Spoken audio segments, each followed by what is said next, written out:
Module 4, Unit 8, Earthquakes and the Earth's Interior. Earthquakes are among the most dramatic natural phenomena capable of reshaping landscapes, claiming lives, and revealing the hidden secrets of Earth's interior. They occur when energy stored in rocks along fault lines is suddenly released, sending seismic waves radiating through the Earth. These waves, which propagate in distinct patterns, provide scientists with invaluable information about the structure and composition of the planet. By studying the effects of earthquakes, their causes, and the data collected through advanced instruments, humanity has gained a deeper understanding of the Earth's interior and its dynamic behavior. The knowledge we have about Earth's interior is derived primarily from the analysis of seismic waves. When an earthquake occurs, two main types of waves are generated: P waves, primary waves, and S waves, secondary waves. P waves, which travel faster, can move through both solids and liquids, while S waves can only propagate through solids. The behavior of these waves as they pass through different layers of Earth reveals critical information about its internal structure. For example, the absence of S waves in certain areas confirms the liquid state of the outer core, while the behavior of P waves indicates that the inner core is solid. The difference in the states of the inner and outer core, despite the inner core being hotter, is due to pressure. The immense pressure at the center of the Earth forces the iron and nickel in the inner core to remain in a solid state, even at temperatures higher than those of the outer core. In contrast, the outer core is under less pressure and remains liquid. This distinction highlights the role of both temperature and pressure in determining the state of materials within the Earth. The Richter magnitude scale, commonly used to measure earthquakes, quantifies the energy released during an event. Unlike measurements of building damage or human impact, the Richter scale focuses solely on the seismic energy. For instance, a magnitude 6.5 earthquake releases approximately 10 times more energy than a magnitude 5.5 earthquake, illustrating the exponential nature of the scale. However, the magnitude of an earthquake does not always correlate directly with its impact. The 1989 Loma Prieta earthquake near the Bay Area in California, which registered a magnitude of 6.9, resulted in 63 deaths. In contrast, the 2001 Gujarat earthquake in India, with a magnitude of 7.6, caused over 20,000 fatalities. This disparity can be attributed to differences in population density, building standards, and emergency preparedness. The Bay Area had stricter building codes and better infrastructure, which significantly mitigated the loss of life, whereas Gujarat's densely populated areas lacked similar protections. The instruments used to study earthquakes, such as seismographs, record the arrival times and amplitudes of seismic waves. By plotting the difference in arrival times between P waves and S waves, scientists can determine the distance from a seismograph station to the earthquake's epicenter. The time difference provides a measure of how far the waves have traveled, allowing researchers to triangulate the epicenter's location by comparing data from multiple stations. This technique also helps in determining the time of origin of the earthquake, offering insights into its dynamics and intensity. Seismic waves not only provide information about the location and magnitude of earthquakes, but also allow scientists to infer the composition of Earth's layers. For example, the observation that S waves cannot pass through the outer core indicates its liquid nature.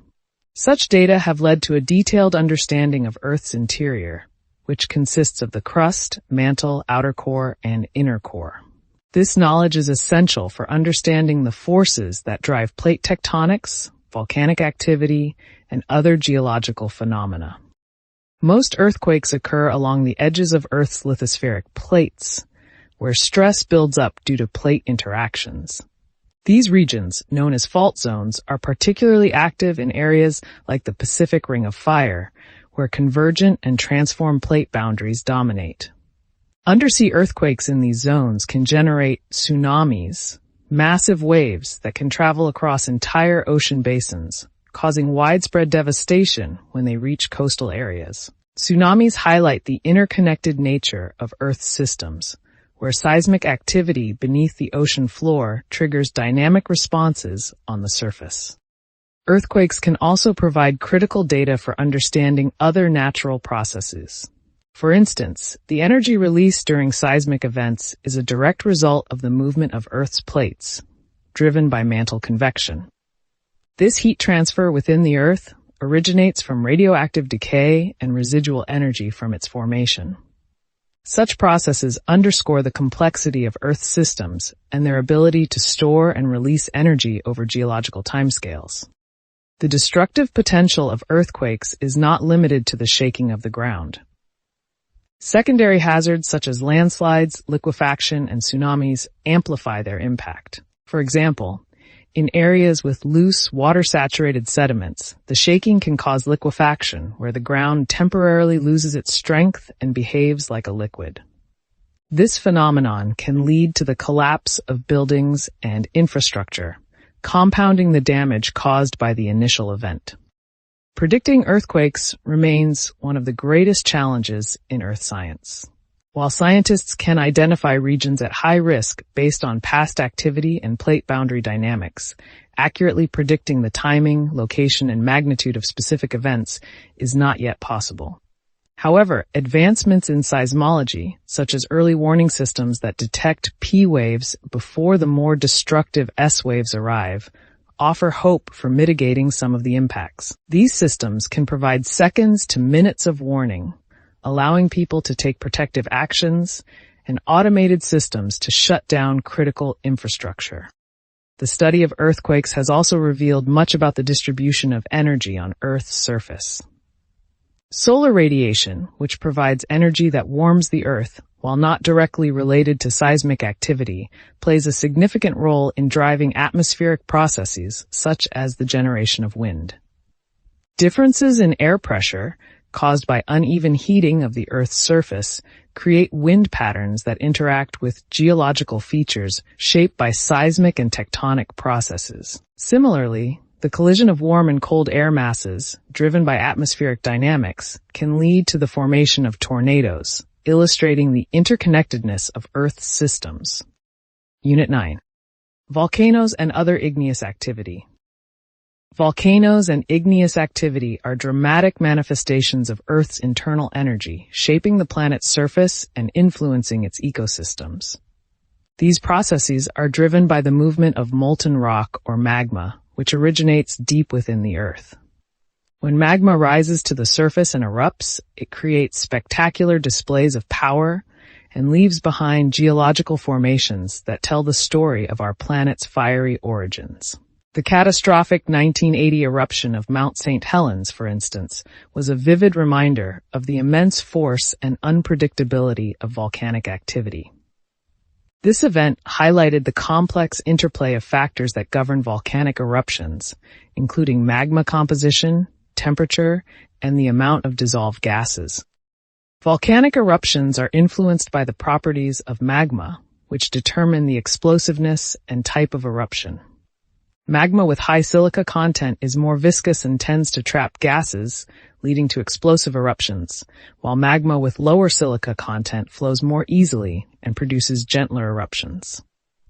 Temperature and gas content also play critical roles. Hotter magma flows more readily, and the release of gases can drive powerful explosions. The material extruded during eruptions varies widely, from molten lava that flows down slopes to volcanic ash and pyroclastic flows that can devastate vast areas. When lava cools rapidly, particularly underwater, it often forms minerals with a glassy texture. This rapid cooling prevents the formation of large crystals, creating smooth, vitreous surfaces.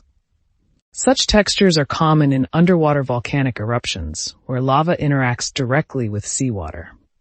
On land, the cooling of lava can create a variety of rock types and textures, adding to the diversity of igneous formations. The term igneous itself means fire-formed, reflecting the fiery origins of these rocks. Igneous rocks are classified into two main types, extrusive and intrusive. Extrusive igneous rocks, such as basalt and pumice, form when magma reaches the Earth's surface and cools rapidly. In contrast, intrusive igneous rocks, also known as plutonic rocks, form beneath the surface, where they cool slowly, allowing large crystals to develop. Granite is a well-known example of a plutonic rock, valued for its strength and beauty. A volcano is an opening on the Earth's surface through which molten rock, ash, and gases are expelled during an eruption. The material that flows from this opening, along with the buildup of solidified lava and volcanic debris, forms the characteristic structure of a volcano. These landforms are powerful reminders of the dynamic processes occurring beneath the Earth's surface, shaping the landscape through both explosive and effusive eruptions. Volcanoes, the surface expression of igneous activity, come in a variety of shapes and sizes, each associated with specific geological conditions. Shield volcanoes, for example, are characterized by their broad, gently sloping sides. These volcanoes, such as Mauna Loa in Hawaii, are built by the accumulation of fluid lava flows that spread widely before cooling. In contrast, stratovolcanoes, like Mount St. Helens, have steeper slopes and are associated with more explosive eruptions due to their higher silica content and gas-rich magma. Cinder cones, the smallest type of volcano, are formed from the accumulation of volcanic fragments around a central vent. The landforms created by volcanic activity extend beyond the cones themselves. Lava flows can cover vast areas, altering the landscape and creating new terrain. Ash deposits from explosive eruptions can enrich soils, contributing to fertile agricultural regions around volcanoes. Additionally, volcanic activity often leads to the formation of calderas, large depressions that form when a volcano collapses following the emptying of its magma chamber. Igneous activity is not confined to the surface. It also occurs underground, where magma intrudes into existing rock formations. These intrusive bodies, classified as dikes, sills, laccoliths, and batholiths, play a significant role in shaping the crust. Dikes are vertical intrusions that cut across rock layers, while sills are horizontal intrusions that form between layers.